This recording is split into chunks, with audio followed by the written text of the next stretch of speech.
So we have a treat today. Um, Most of you know something of our own Jacob Lester-Buxton, um, whom his wife Chelsea calls the 37th best disability activist in Santa Barbara. Um, I would rank him a little bit higher than that, at least. Um, he is the systems change coordinator at the Independent Living Resource Center in Santa Barbara. And he's hoping to encourage you to become an ally with those with disabilities, um, because they need allies. We need allies, people who provide support to a community, even though they don't consider themselves members of that group. For example, LGBTQ or disability. The support that you offer includes helping to advocate to remove barriers faced by members of that community. And so Jacob is also affiliated with Hand in Hand, as is Margo, his friend who's with him today, as am I, actually. But I'm not going to get into that. Uh, but rather, let's let Jacob take it away. Thank you. Can you put my PowerPoint up? Absolutely. Here we go. And then actually just so the fifth, I moved up to places. You moved up from 37 to 35. Ooh. Yeah. Here we go. Good morning, everybody. My name is Jacob. Yes, no Buxton, and just for access needs, if you need me to reverse, just as me and my gorgeous wife Chelsea will reverse. I'm with the Independent Living Resource Center in Santa Barbara, and I'm joined here with my co-producer Margo who is a hand member. So, hand in hand is a group of um, disabled single and nanny employees. We are people who employ domestic workers to help us with the tasks of daily living, and we were advocates for them to receive increased benefits and protections under the law. In addition, hand in hand does advocacy to improve public care for people with disabilities. In 2021, we advocated for the US government to increase the budget of public care services by 400 million. That to mention in question cinema we didn't get that, but we keep trying. Um we also have done a lot of advocacy during the days of the pandemic. We advocated for us to have priority in vaccine, for um and for us to be able to sue nursing homes for health and safety violation, which we run. I will also put notes with the domestic workers coalition, which is a group that advocates for health and safety protection and regulations for people with who do domestic work in California. It's comprised of many organizations around the state, and I'm here today to talk about our health and safety campaign we have going on for the past 5 years. And now we have a little video of one of our members talking about why health and safety is so important. So next slide, please.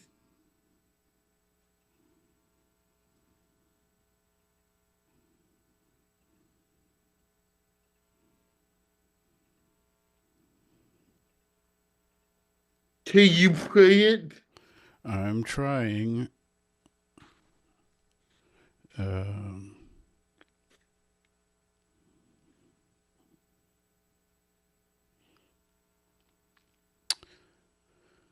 oh boy.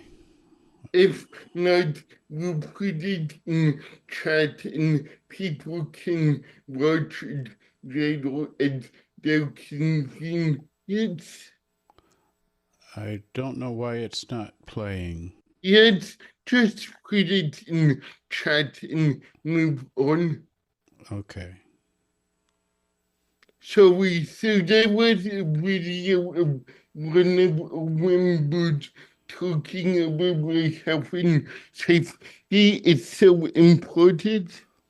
So a lot of people might not realize this with domestic workers in their labor laws or exclusive from health and safety protections under the law. So for instance, I have a job in the office. If I get injured in my job, I have legal recourses where I can sue my employer against compensation for my health and safety for my injury, and domestic employers cannot in the state.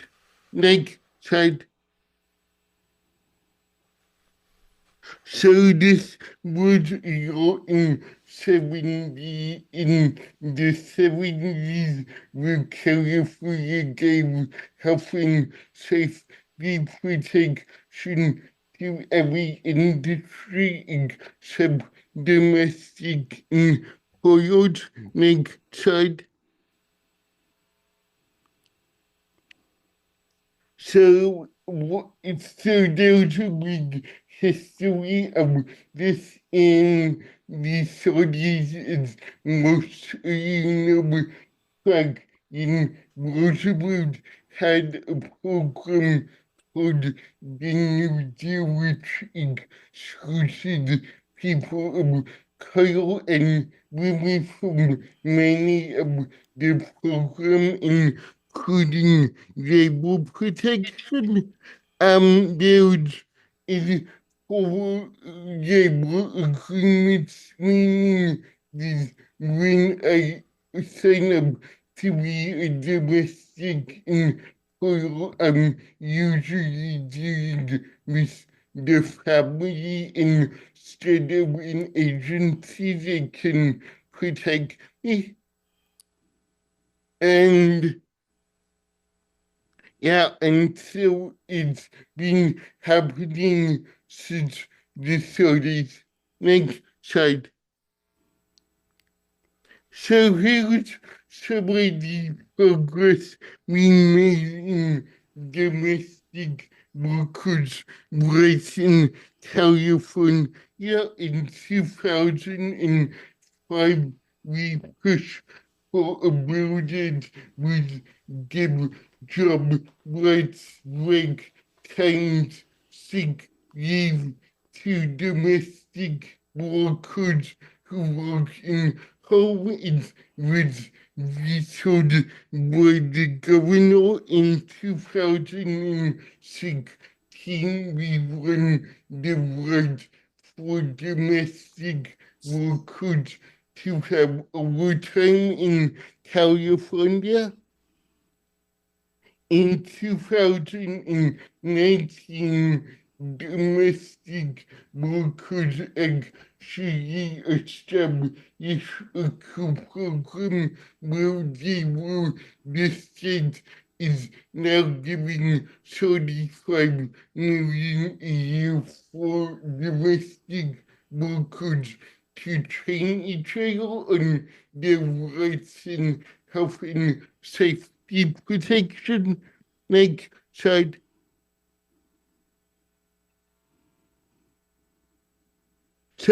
in 2020, we introduced the first health and safety bill that would give protection to people under the government. Um, for the first time since ever, and that was vetoed by the governor. The next year we came back and we run a chat to set up a committee to establish health and safety recommendation for employers, and we actually released those recommendations. Yes, you the first one in the nation.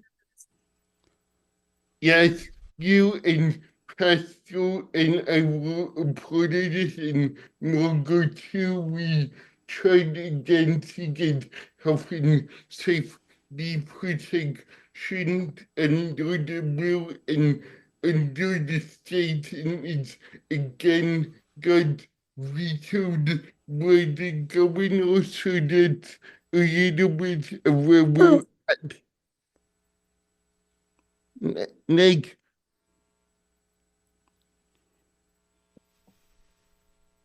so so we were to exclude and the exclusion of domestic workers from be able to get them health and safety protection. We would financial aid for seniors, people with disabilities, in order to implement those protection codes. Other people are like, this is great, but we don't have the means to do this, so we're asking for a fund to help people make their home safe, which will benefit everybody, and we're also asking for the state to help us in education on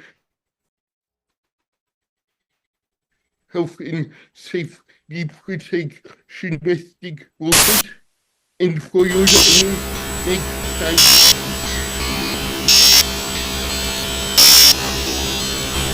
What is it?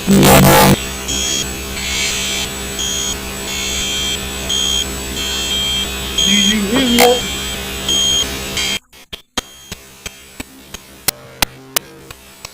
David, see you.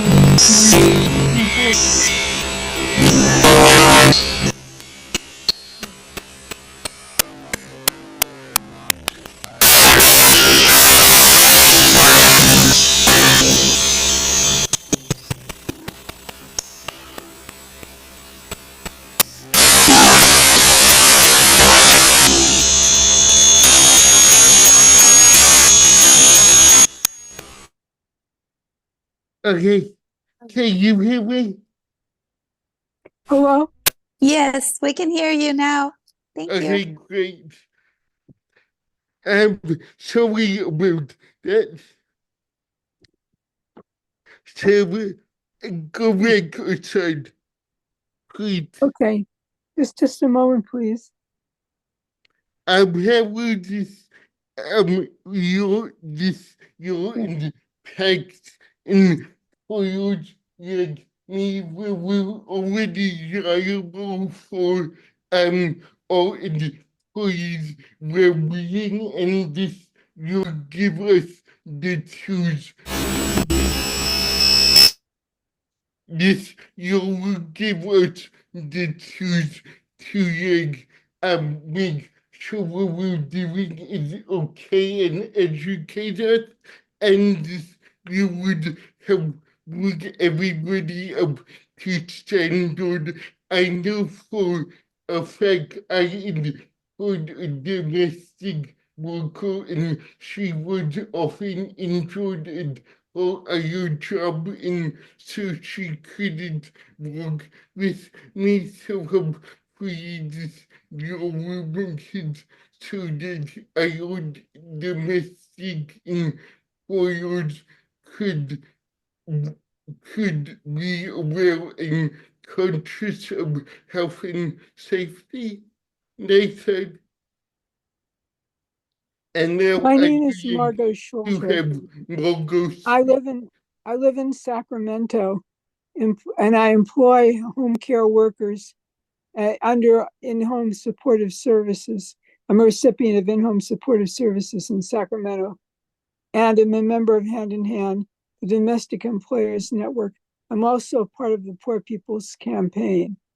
Home care workers are so important for our independence, dignity, and safety. They deserve safety and safe working conditions too. Christia, the home care worker I hired between 2020 and 2024, helped me with tasks around the house and community, like shopping for groceries and cleaning. She first started working with me in 2019. I had been in a nursing facility while recovering from a stroke in 2020, and she started working with me right after I came out on April 8th, 2020.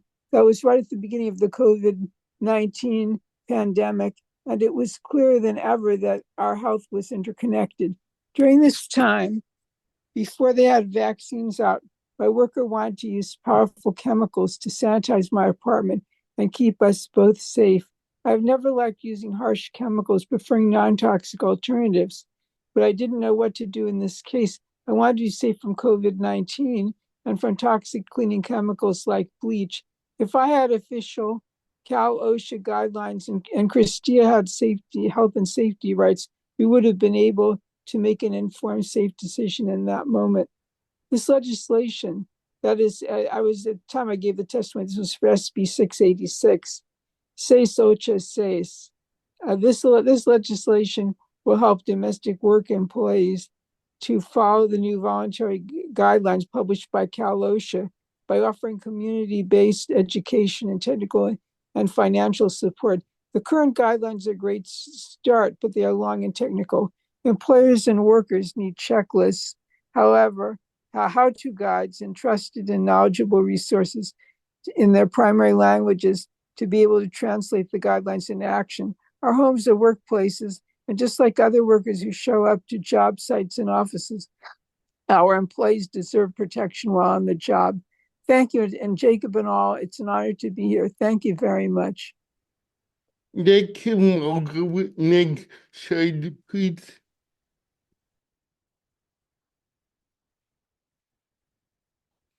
So this will the current if it's if it's past will not impact IHSS in households that take IHSS, only households that take private pay and through an agency, and also we're working with the governor to establish a fund to help people like cleaning products and repair their home if this year passes. Next slide. how to get involved. Really easy. You can have conversation with your with the person you inquire with helping safe the thing you can implement in your house to make them feel safe and healthy. You can sign a petition and visit there. And also I have some good news that the governor had agreed to give us some health and safety protection this year involving carcinogens and also some gases. And so it's out of the person. So if you were to learn more, hand in go to hand in the next couple weeks to learn more. Thank you for your time today, and I'll be happy to answer any questions.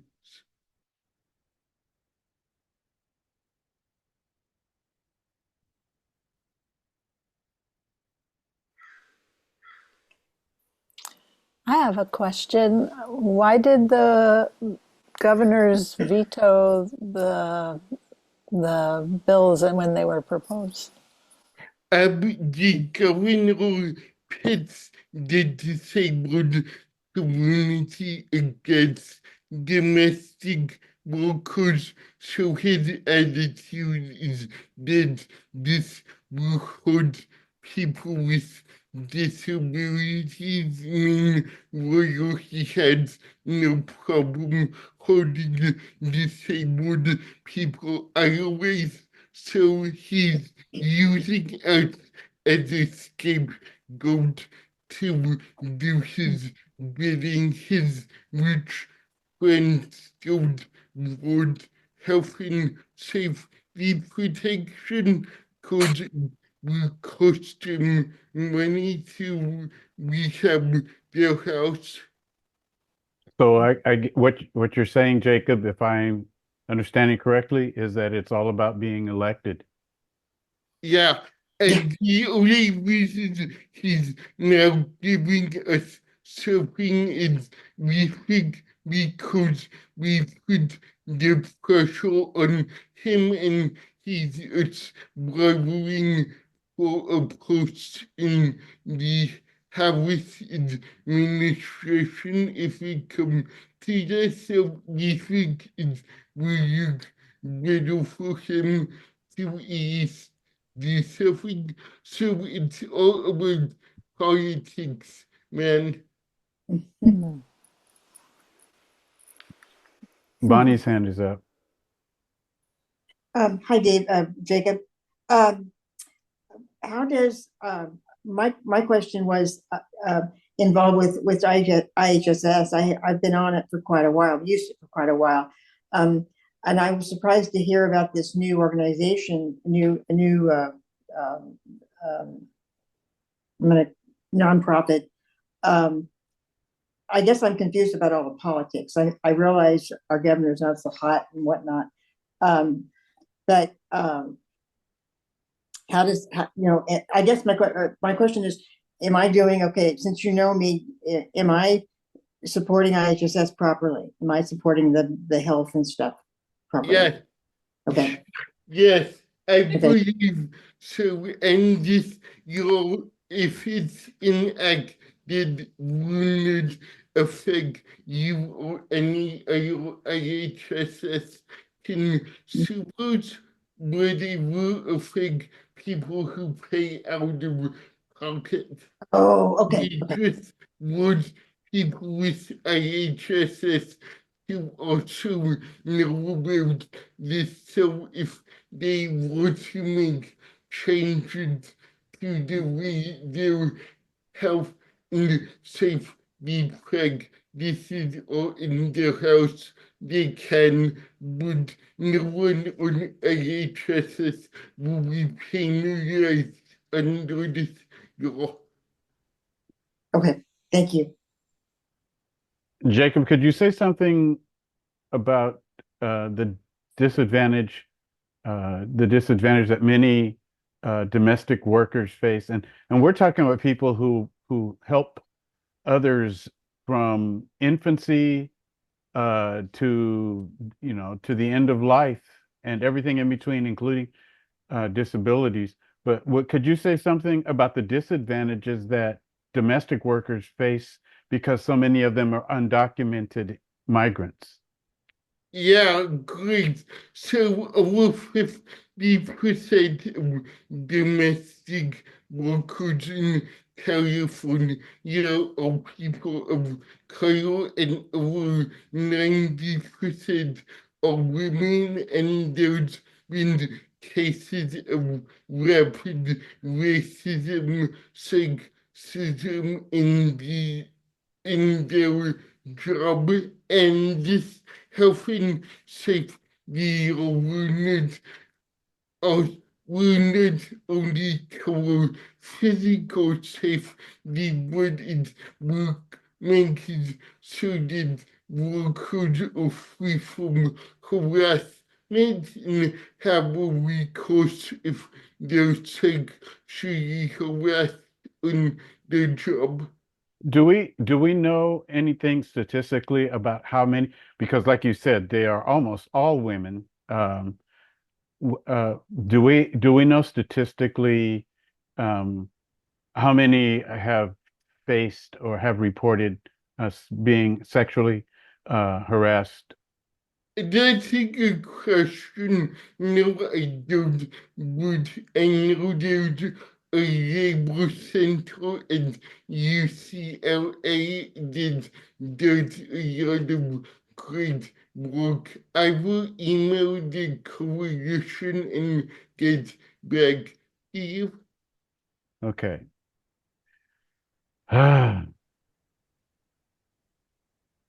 Yeah, a huge percentage, as you mentioned, are Latinas, but I was surprised to find out how many of them are Filipinas as well. Um, Yeah, and never finding I was just on a course weekend they're saying that people who are Arab are like they're the fastest growing segment, people who speak Farsi as their first language. Farsi, yes. Yeah, and they're only starting to organize their forces speaking domestic employers. And just for everyone knowledge, by 2030, California will face a 3 million worker shortage in this industry. Well, yeah, I don't think we recognize as a society how much we depend on these folks, these women, and how much these women um, are vulnerable, how vulnerable they are in terms of, if they have a flat tire on the way to work, um, they might not get paid. Uh, if they get sick, if they get COVID from the people that they're caring for, they won't be paid for the whatever 2 weeks that they won't be able to work. And so, uh, they are the people closest to our households and the people that face great vulnerability that we take for granted in other sectors.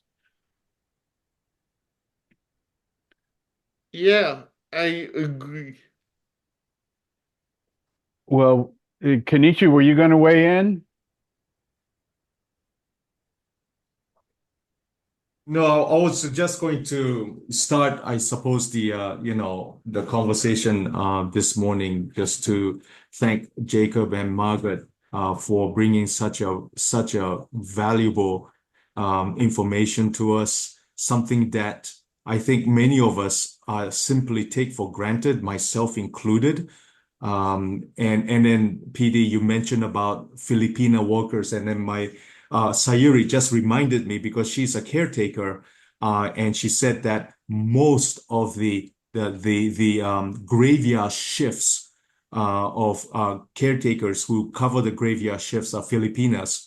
When my mom went into hospice, we had Filipinas come, and it was through their diligence and their work ethic and their love that won us over, and that really changed our perspective. And so, but to have this other information as far as resources, benefits, financial aid, and yeah, you're right.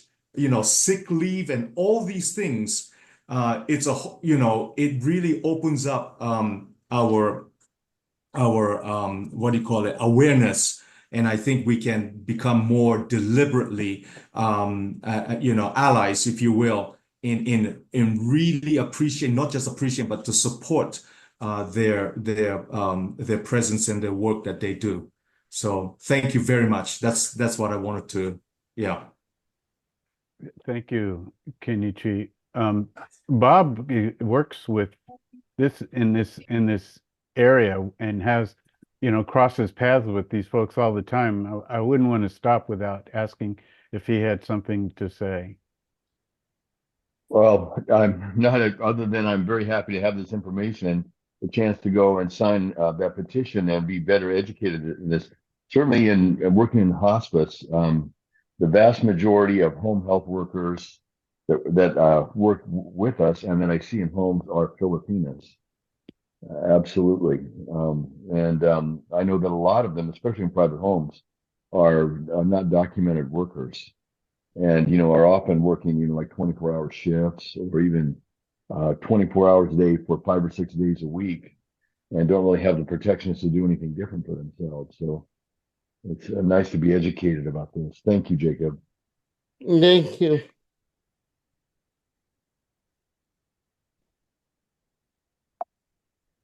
Can I say something, Jacob? I'm Yeah. I'm so glad that you gave today's presentation. This topic is so vital. It's beyond important. It's vital, and I mean, I know. Oh my God! Those of you who know me from when my precious, beloved, blessed husband was in this realm of life know that there were periods of time that I was desperately seeking help because I cared for him, at home. And Margie gave me, God bless you, Margie gave me, a name of some people. And it is a very difficult reality of all of the topics that were brought up. I certainly, for one, am beyond grateful, and just I will continue to be an ally because it is just, like I said, so vital. I don't think people really understand that you don't have to have someone in your family or a loved one to understand the seriousness of, this topic and the issues around it. So thank you, Jacob, with all my heart. Thank you so much. Thank you.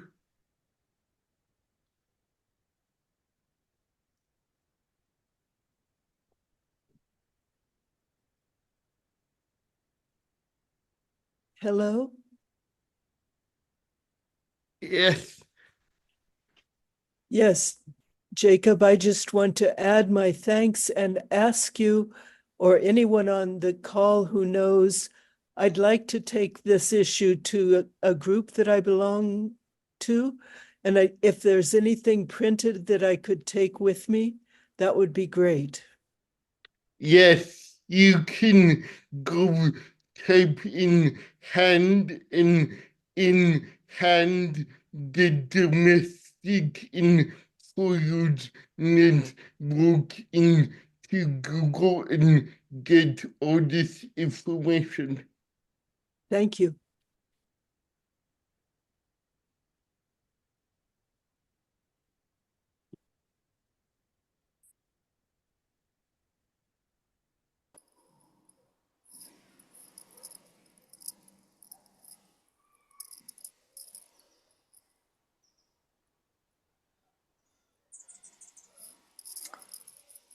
I have a question, Jacob.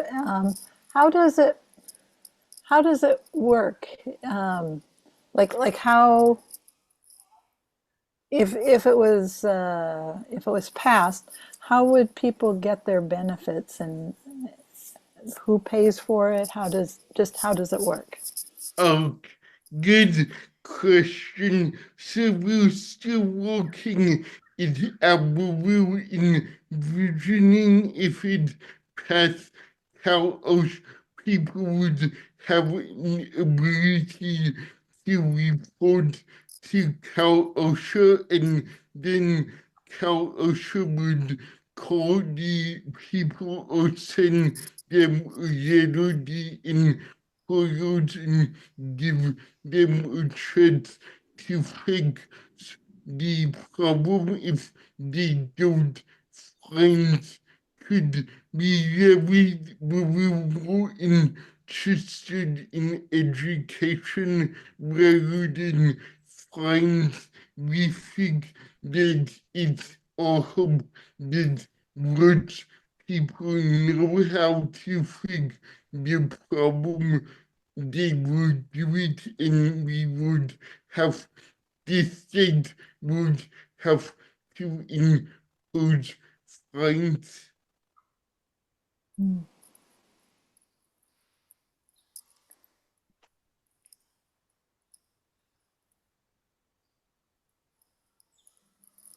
Jacob, if I may add, just hopefully this will sound as an encouragement. I was just talking with Sayuri, who's a home care aide through a Japanese agency.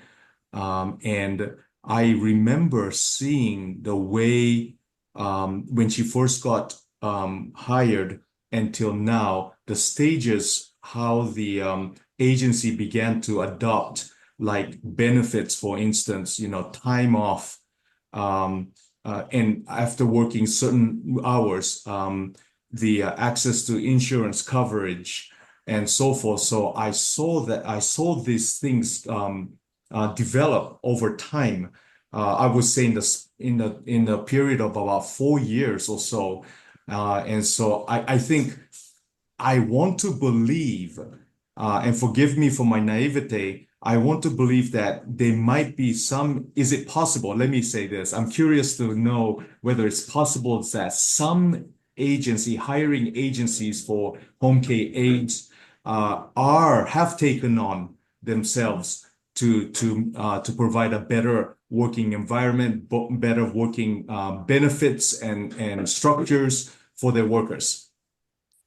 Yes, that's a good question. I have known of many agencies that treat workers humanely. There are a spectrum of agencies. There's also in different cities, such in LA and San Francisco. There are also worker-owned collectives where the workers own their home care business, and their model seems to be going great. And other people are suggesting collectives as well.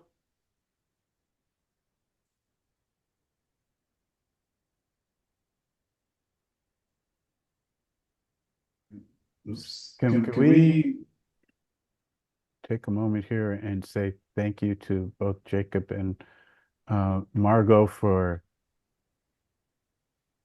giving us of themselves, for for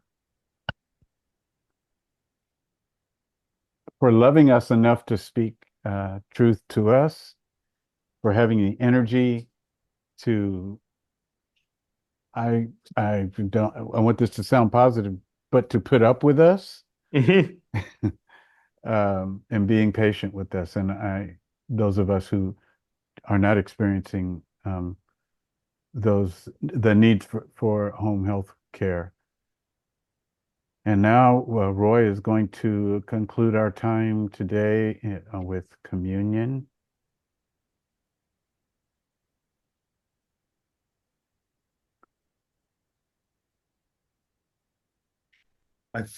I've spoken before about the various metaphors, and I'm reminded again about the metaphor of community as we share communion with one another, and the reminders that community reaches beyond those most immediate people in our circles and includes our siblings in various places and various roles, without whom we all suffer.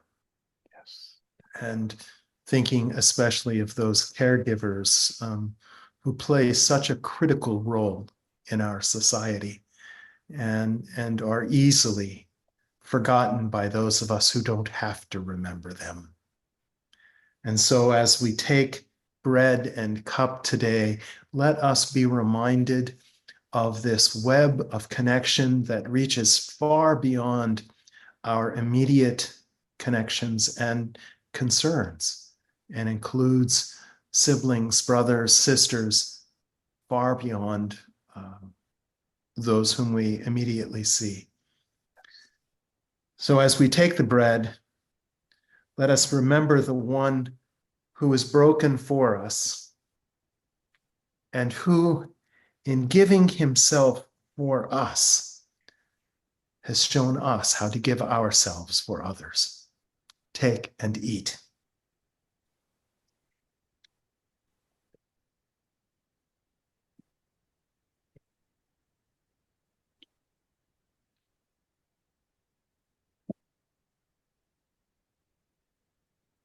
As we take cup and remember the one who was poured out for us, let us also follow that example and pour ourselves out for others.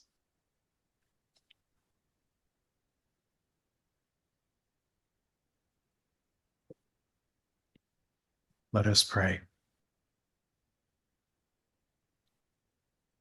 God of insatiable love, we thank you for the one who has given himself for us, and for all of those who give themselves daily in caring for us, in cleaning for us, in being there for us. Keep those ties real, and let us always see our responsibility to the whole of this web of connection that you have knit together. We thank you in the strong name of Jesus. Amen. And thank you, Roy.